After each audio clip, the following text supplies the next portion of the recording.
हरिओम. लाओत्सेचा ताओबोध. योगदास श्री जयगणेश जोशी यांचे प्रवचन. मानवाचा खुजेपणा.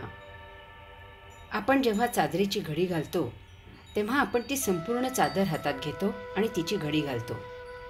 चादरीपेक्षा आपण खूप मोठे आहोत आणि म्हणून आपण चादरीची घडी घालू शकतो.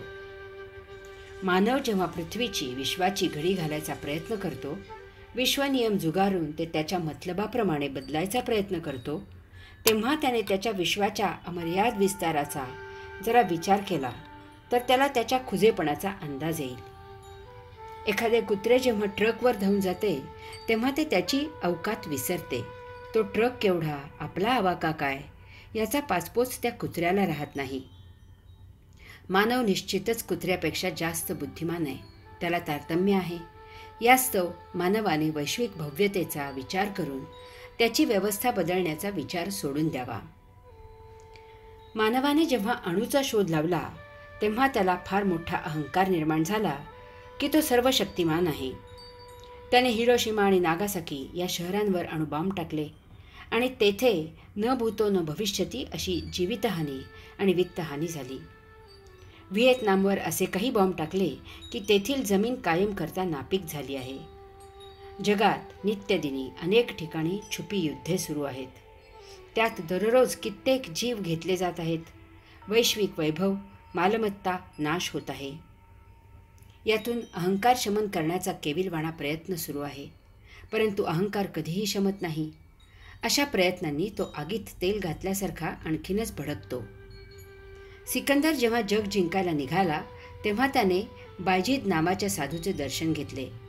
बायजीदने त्याला विचारले की समजा तू जग जिंकलेस तर मग तू त्यानंतर काय करशील, कारण येथे दुसरे जग नाही. याऐवजी मानवाने आपली अनन्यसाधारण बुद्धी सृजन करायला वापरावी. आपले जीवन ताओ नियमांच्या चौकटीत आनंदाने जगून त्या सर्वेश्वराला जाणावा आणि आपण सायुज्यमुक्त व्हावे. एकदा भगवान बुद्ध यात्रा करत एका गावाहून दुसऱ्या गावाला जात होते. वाट अरण्यातून जात होती. त्यांना लोकांनी सांगितले की वाटेत एक महाक्रूरकर्मा डाकू आहे, तेव्हा आपण या वाटेने जाऊ नये. तरीही बुद्धांनी आपली वाट बदलली नाही. अरण्यात गेल्यावर तो क्रूरकर्मा डाकू हातात तळपता परशू घेऊन बुद्धांना आडवा आला. त्याने बुद्धांना विचारले, मी येथे आहे असे माहीत असूनही इकडे येण्याचे धाडस आपल्याला कसे झाले? बुद्ध म्हणाले की तुझा पराक्रम प्रत्यक्ष पाहायला मिळावा म्हणून मी आलो आहे. तो डाकू जोरात हसला आणि म्हणाला की बोला, किती मुंडकी उडवू? बुद्ध म्हणाले, मुंडक्यांचे जाऊ दे, या झाडाची एक फांदी तोडून दाखव. त्या डाकूने विचकट हास्य केले आणि परशूने एका घावात फांदी तोडून बुद्धांसमोर ठेवली. बुद्ध म्हणाले, आता उरलेला 50% पराक्रम पुरा कर. ही फांदी झाडाला परत जोड. डाकू जे समजायचे ते समजला आणि तो भिक्खू झाला. मानवाचा महापराक्रम.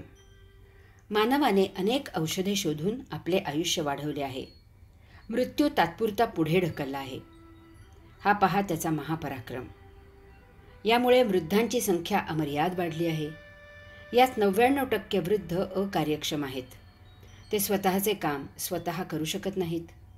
त्यांना आधुनिक जग आवडत नाही. काम नसल्यामुळे त्यांचा वेळ जात नाही. आपण परावलंबी आहोत असा त्यांना न्यूनगंड झालेला आहे. घरातील रक्ताची माणसे त्यांना दूर ठेवतात. बहुतेक जणांची रवानगी वृद्धाश्रमात केलेली आहे. तेथे दयाबुद्धीने दान दिले जाते, त्यावर ते जगतात. त्यांना आश्रित असा शिक्का मारला जातो. ते ठराविक औषधे घेऊन कृत्रिम जगतात. त्यातील अनेक जण आक्रोश करून आम्हाला स्वेच्छामरण घेऊ द्या असे सांगत आहेत, परंतु त्यासाठी कायद्यात तरतूद नाही. उलट असा कोणी प्रयत्न केल्यास तो आत्महत्या केल्याचा गुन्हा आहे. त्यांची जगायची व्यवस्था नाही आणि त्यांना मरायचीही सोय नाही. माणसाने त्याला राहायला जागा पाहिजे म्हणून जंगले नष्ट केली आहेत. जगातील प्राणवायू निर्माण करणारी आणि विषारी वायू भक्षण करणारी झाडे हा एकमेव घटक नष्ट केला आहे. विशेष असे की त्याला चांगले माहीत आहे की तो स्वतः प्राणवायूशिवाय एक क्षणही जगू शकत नाही आणि झाडांशिवाय प्राणवायू निर्माण करायला अन्य पर्याय नाही. यामुळे जीवाला अत्यावश्यक असा वायू निर्माण होत नाही. जीवाला घातक असा विषारू वायू नष्ट होत नाही. अशा या रोगट हवेत जन्मतःच रोगट असलेली, प्रतिकारशक्ती नसलेली प्रजा वाढत आहे. झाडे नष्ट झाल्यामुळे पर्यावरण धोक्यात आले आहे. त्यामुळे जमिनीतील घटक बदलत आहेत, ऋतू बदलत आहेत. नित्यदिनी पृथ्वीमधून त्या वसुंधरेची रत्ने, सोने, चांदी, हिरे, तांबे, कथील आदी धातू, तेल, कोळसा इत्यादी खंडोगणती उपसून बाहेर काढला जात आहेत. त्यामुळे जमिनीचा कस घटला आहे. यामुळे मानवाला अत्यावश्यक असलेले अन्न, वस्त्र, निवारा पुरेसा मिळत नाही. जो मिळतो तो सकस नसतो. तो कुपोषणग्रस्त झालेला आहे. पृथ्वीची निगा राखून, ती स्वच्छ ठेवून, तिचा योग्य असा सदुपयोग करून, ताओने घालून दिलेले निसर्ग नियम पाळून, तिच्यावर कैवल्यानंदात राहायचे सोडून, तो ती पृथ्वी घाण, गचाळ, विद्रूप, निरुपयोगी करून आता इतर ग्रहांवर जाऊन राहायची स्वप्ने पाहत आहे. त्यासाठी देशादेशामधून स्पर्धा सुरू आहे. त्यासाठी पृथ्वीच्या आकाशाला भोके पाडून आकाश खाली कोसळवण्याचा पराक्रम एक दिवस त्याच्या इतिहासात नोंदवला जाणार नाही.